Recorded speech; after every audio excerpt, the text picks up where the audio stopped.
The bustling chaos of Los Angeles International Airport pulsed with urgency. Hurried footsteps, rolling suitcases, quick goodbyes. Amid the storm of movement, one figure moved with quiet grace. A man in plain clothes, worn sneakers, and a bee. Simple duffel bag slung casually over his shoulder. His face was oddly familiar, yet his presence was so understated, it was almost invisible. Just a few feet away, Victor Harrington cut a different path through the crowd. Every inch of him screamed importance, from his tailored Armani suit to the designer luggage he wheeled behind him. His posture was straight, his gaze sharp, his mouth fixed in a permanent smirk of self-assurance. Victor relished airports like this, places where he could feel superior to the endless tide of humanity scrambling around him. And today, as he joined the first-class line, his eyes caught on the modest man standing ahead. No flashy watch, no monogrammed bag, no visible markers of wealth. Victor's lips curled into a private sneer. Probably a lottery winner, or some charity case. Definitely not someone who belonged in first class. Not like him. But what Victor didn't know, what no one around them could have guessed, was that this unassuming stranger would soon become the mirror Victor had spent his whole life avoiding. A mirror that would reveal every hidden crack, every empty space behind the perfectly polished exterior. And when the truth surfaced mid-air, it wouldn't just leave Victor speechless. It would stun an entire plane. And it might just change a man's life forever. Stay with us. This is not just a story about a flight. It's a story about pride, perception, and the quiet power of authenticity. The confrontation began so subtly, most would have missed it. The terminal buzzed with restless energy at Los Angeles International Airport, a human river flowing toward gleaming gates. Amid the crowd, Victor Stanton stood tall, designer suit, pressed sharp, phone glued to his ear as he barked orders to some poor soul across the line. First-class boarding was called. Victor strode forward, his expensive leather loafers tapping an entitled rhythm against the floor. And then he saw him, a man, jeans, scuffed boots, a simple black backpack slung over one shoulder, stepping into the first-class line like he belonged there, like he didn't know he was out of place. Victor's mouth twitched into a smirk. As he passed, he accidentally brushed his heavy suitcase against the man's leg. A nudge. A test. Oops, Victor said with a thin-lipped smile. Then, just loud enough, he muttered. Didn't think they let economy passengers up here. The man turned slightly. His face was familiar somehow. Lean, weathered, with kind eyes that seemed to hold lifetimes. He offered a small, serene smile. Said nothing. Victor clicked his tongue dismissively and strode ahead, oblivious to the subtle shift in the air. Fate, however, was not yet done. Seat 2A, Seat 2B side by side. Victor blinked in disbelief but quickly masked it. He tossed his carry-on into the overhead bin with a careless grunt, collapsing into the plush seat like a king returning to his throne. "Champagne," he barked at the approaching attendant, before the woman could even ask. As he settled, Victor made a show of importance, throwing out names of hedge funds, art collectors, offshore deals, all into his phone, loud enough for anyone within 3 rows to hear. It wasn't conversation. It was performance. The man beside him, the stranger, simply sat quietly sipping a glass of water. No phone, no laptop, no visible urgency. Victor couldn't resist. "So," he drawled, leaning back casually. "Heading somewhere important?" The man turned, polite but unhurried. "Going home." "Home," Victor echoed. He chuckled, a deep, knowing sound. "Bet it feels nice, getting a taste of the good life up here." Keanu smiled again, that same calm, maddening smile. Every day's a good life if you choose to see it. Victor blinked, thrown off balance for a half-second before recovering with a sly grin. Must be nice, being content with the basics. He lifted his champagne flute in a mocking toast. Some of us had to earn this. Keanu simply nodded, turning back to the window, the horizon already bleeding crimson with the setting sun. The conversation might have ended there. But Victor was a man who thrived on validation. and the stranger's quiet indifference cut deeper than any insult. "So," Victor pressed, swirling his drink, "what do you do? Construction? Tech support?" His tone was light, joking, but under the joke, a sharpened blade. Keanu shrugged slightly. "I tell stories." Victor barked a short laugh. "Stories, huh? Like a writer?" "Something like that." Victor leaned closer, the faintest edge of ridicule sharpening his voice. "Well, if you ever want real success, first-class success, let me give you some advice. It's not about stories. It's about grinding, winning, taking what's yours before someone else does." Keanu studied him, not with anger, but with something infinitely worse, a quiet compassion. "Sometimes," Keanu said softly, "the more you chase something, the further it runs from you." Victor stiffened, unsure why the simple words unsettled him so much. He covered it with a smirk, tilting his glass in mock salute. "I'll drink to that." "Buddha." The engines roared to life, the cabin vibrating as the aircraft hurtled down the runway. Up here, above the clouds, Victor was king. Always had been. And yet, for the first time in a long time, he felt small. He couldn't explain it. This rising discomfort, as if the man beside him, without lifting a finger, without raising his voice, was slowly peeling back something Victor had worked years to build. The mask, the armor, the illusion. Victor turned sharply to look at the stranger again, to find some crack, some imperfection. But Keanu only stared peacefully out the window, his reflection merged with the endless sky. Victor clenched his jaw, swallowing the inexplicable knot forming in his chest. This was supposed to be a simple flight, but something told him it was going to be anything but. The plane had long since leveled out, slicing smoothly through the endless blue over the Pacific. Flight attendants moved up and down the aisles with practiced smiles. Somewhere near the back, the soft hum of conversation and laughter mingled with the clink of plastic cups. But in the plush, spacious bubble of first class, the tension was thick enough to taste. Victor shifted in his seat, casting another sidelong glance at the man beside him. Keanu Reeves, though Victor in his arrogance hadn't yet realized it, sat quietly, calmly, sipping nothing but a simple glass of water. Victor scoffed audibly. "Water? Come on, live a little. You're in first class, man. Champagne, wine, whatever you want. You're wasting the experience." Keanu turned his head slightly, offering a small, polite smile that barely reached his eyes. "I have everything I need." Victor leaned back, his voice loud enough for nearby passengers to hear. "Some people," he said, raising his glass of bourbon, dramatically, "think minimalism makes them enlightened. It just screams failure to me. You know what I see when I look at someone like you?" Keanu's smile didn't falter. "What do you see?" Victor leaned closer, as if sharing a juicy secret. "A guy pretending he's better than everyone because he's too scared to admit he's less." For a beat, silence hung between them. Turbulence would have been less jarring. Keanu's reply was so quiet Victor had to lean in to catch it. "Sometimes," Keanu said, setting his glass carefully down on his tray, "the things you own end up owning you." The words dropped like a stone into a deep, still lake. The ripples were immediate. Though Victor laughed, it was brittle, forced, too loud for the small space. "You think you're some kind of sage, huh?" Victor snapped, but his voice wavered. "What would you even know about success? You dress like you work at a gas station."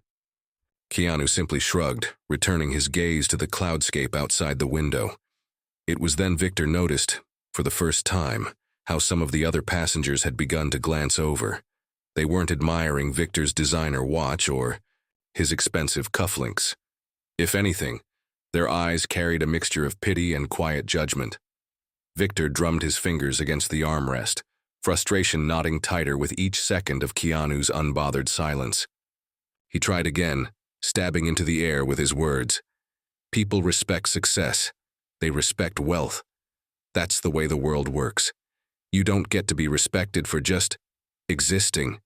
Keanu looked at him fully now, those dark eyes calm, unhurried, like still water that somehow made you aware of how much you were thrashing around. "You're right," Keanu said simply. Respect isn't given for free.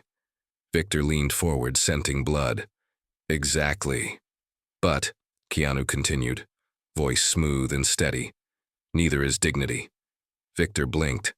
It's not what you wear, Keanu added, almost gently.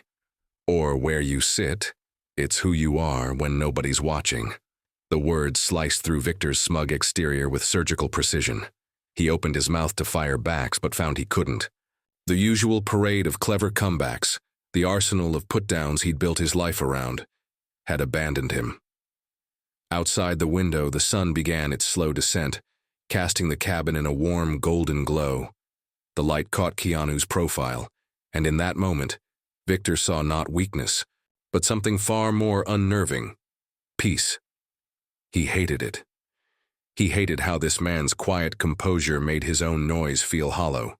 He hated how, for the first time in years, he didn't feel admired. He felt exposed. Victor grabbed his drink again, downing it in a single bitter gulp.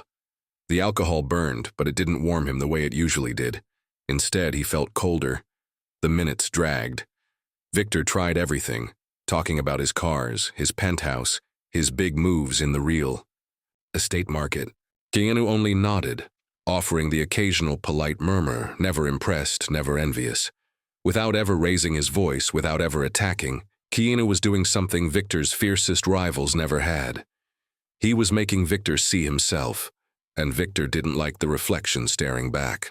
Nearby, a flight attendant smiled sympathetically at Keanu, then shot Victor a glance that prickled with something worse than disapproval. Disappointment. Victor shifted uncomfortably, feeling for the first time like he didn't belong here. Not because of money, but because of something deeper, something invisible. The plane hit a patch of mild turbulence, and Victor instinctively grabbed the armrests. Keanu didn't flinch. He simply closed his eyes, breathing slowly, the picture of inner steadiness. And somehow, that shook Victor more than any jolt of the aircraft ever could. Somewhere deep inside, a splinter began to form in the thick armor of Victor's self-image. A small crack, but growing. He glanced at Keanu again, not with contempt this time, but with something dangerously close to curiosity. Who was this man, and why, sitting next to him at 30,000 feet, did Victor feel more lost than he ever had on the ground? The tension had been brewing for hours, simmering just beneath the glossy surface of polite small talk and passive jabs. Victor, with his custom-tailored suit and sharp Rolex gleaming under the cabin lights, had spent the entire flight poking and prodding at the quiet man beside him. It was supposed to be easy. The man, Keanu, he said his name was, didn't fit here. First class was for the powerful, the successful, the deserving, and Victor had made sure, in 1,000 subtle ways, to remind him of that. But the more Victor tried to assert his superiority, the more the man's calm chipped away at him. Simple answers, thoughtful pauses. No anger, no need to prove anything. It was infuriating. Finally, something inside Victor, brittle and desperate, snapped. He couldn't take the steady gaze, the effortless grace, the unsettling feeling of being seen. In a voice too loud for the intimate cabin, Victor barked, "Who are you, anyway?" Conversation around them died instantly. Heads turned. Flight attendants froze mid-aisle. The atmosphere cracked open, a hush hanging heavy between rows of polished leather seats. For a moment, there was only silence. Then, from just down the aisle, a flight attendant approached. A petite woman with impeccable poise. She smiled warmly at the man Victor had spent the whole flight belittling, and with a slight bow said, "Mr. Reeves, would you like anything? Else, before we begin descent?" The words sliced through the silence like a blade. Mr. Reeves, Keanu Reeves. There was a collective gasp, followed by a shuffling murmur as the realization hit. The man Victor had treated like an outsider, like someone unworthy of first class, was not just someone. He was Keanu Reeves. The Keanu Reeves, beloved actor, philanthropist, cultural icon. Victor's face turned ashen. The blood drained. So fast he looked like he might faint right there, seatbelt and all. Suddenly, The polished Rolex on his wrist felt like a cheap costume. His designer suit, his expensive shoes, they all felt hollow, meaningless. Because in the presence of real greatness, status symbols shriveled into dust. Victor could feel the stares now. Not directed at Keanu, but at him. Passengers who had once admired his confidence now saw the truth. A man so desperate to climb higher, he hadn't noticed he was already standing next to a giant. Keanu, for his part, didn't gloat. He didn't offer a smug smile or a cutting comeback. He simply turned to Victor with a gaze that was clear, steady, and infinitely kind. And then, with a voice soft enough to require leaning in, yet firm enough to leave a scar, he said, "Respect isn't about who someone is. It's about who you are." The words landed like a quiet thunderclap. No shouting, no anger, just a truth so pure it couldn't be denied. Then Keanu turned back toward the window, folding his hands quietly in his lap, gazing out at the clouds, stretching endless across the setting sun. And Victor, the man who had thought himself superior, was left sitting there, shrinking by the second, staring at the reflection in the window beside him. A reflection that looked smaller, meaner, and more pathetic than he had ever dared to admit. He wasn't angry anymore. He was hollow. For the rest of the flight, Victor said nothing. Not when the wheels touched down with a soft thud. Not when passengers gathered their belongings, stealing glances at Keanu with new reverence. Not even when Keanu smiled and politely helped an elderly woman retrieve her bag from the overhead bin, as if he were just another man, no more important than anyone else. Victor sat there, trapped in the wreckage of his own pride, realizing, maybe for the first time, just how little he understood about real worth, because it wasn't money or fame or a name stitched into a shirt cuff. It was grace. It was kindness. It was dignity so quiet it didn't have to announce itself, and Victor had missed it completely. As Keanu disappeared into the bustling crowd of LAX, blending back into the noise of the city he called home, Victor remained seated for a long time, alone with his thoughts. The plane emptied around him, and the final lesson echoed in his mind, over and over, more undeniable with each passing second. Respect isn't about who someone is. It's about who you are. The wheels kissed the runway, the plane shuddered, and the journey, at least for some, was over. Keanu rose without fanfare, gathering his simple bag, offering warm smiles and quiet thanks to the few passengers who recognized him. No entourage, no spectacle, just a man, blending effortlessly back into the crowd, as if the weight of fame had never touched him. Victor remained frozen in his seat, hands clenched tightly around the armrests, staring blankly at the empty aisle. Around him, life moved on, passengers chatting, flight attendants bidding polite goodbyes. But inside Victor a storm raged, shame, regret, and something he hadn't felt in years, a fragile, flickering hope. For the first time in a long time, Victor saw himself not through the lens of titles or possessions, but through the raw, unfiltered truth of his actions. He saw the man he had become, and the man he still had the power to be.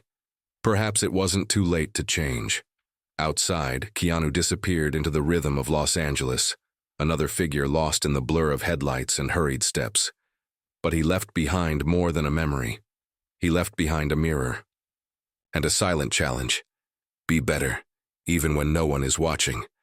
Sometimes the ones we overlook, the ones we think are beneath us, are carrying the wisdom we needed all along. Sometimes, the most ordinary faces hide the most extraordinary lessons. And Keanu Reeves, his journey of quiet impact was only just beginning. Tomorrow, the story continues. On a crowded subway train, a single small act of kindness would ripple outward, changing not just one life, but many. Stay tuned. You won't want to miss what happens next.